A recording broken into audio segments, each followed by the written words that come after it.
blame others for what you're doing. Not because they are guilty, but because are. We point the trembling finger and say they are unstable, they are mentally ill, they are broken. And in that act, that sharp reflexive gesture, you reveal not their condition, but your own. For projection is not power, it is panic. It is the mind's last defense when it can no longer endure the weight of its own reflection. You cannot bear to see yourself, so you paint the world in your image and call it madness. You call the honest delusion. You call the truthful toxic. You call the brave dangerous. Because to admit they are clear would mean you are not. But here is the truth, no amount of blame can erase. You know what you're doing is wrong. You know it in the quiet hours before sleep. You know it when you cast the down vote, not for quality but for silence. You know it when you whisper in private chats. Don't engage, don't look.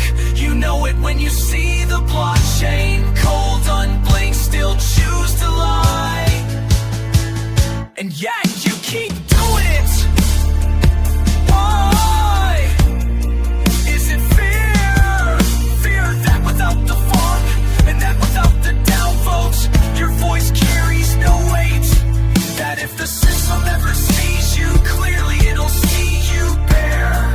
Or is it habit, the slow erosion of conscience?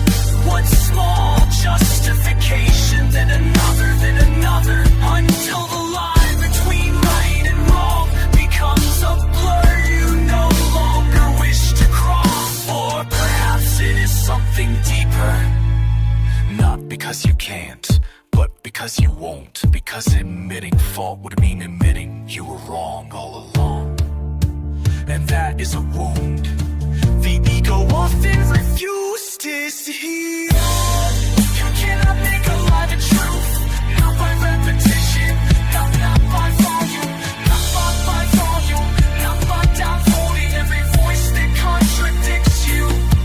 Once a lie, always a lie, even when dressed as righteous, even when spoken in the name of community.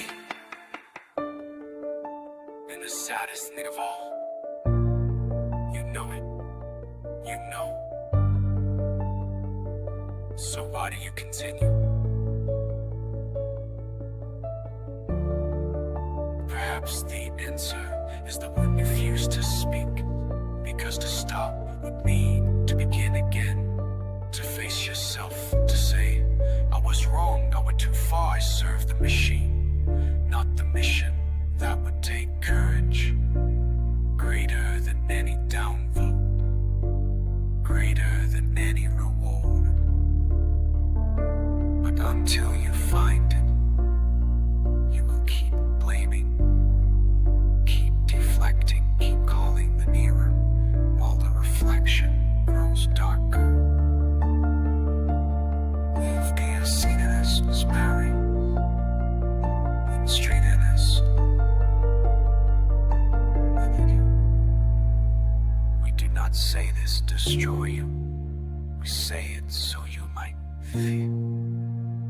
Because the first step toward truth is not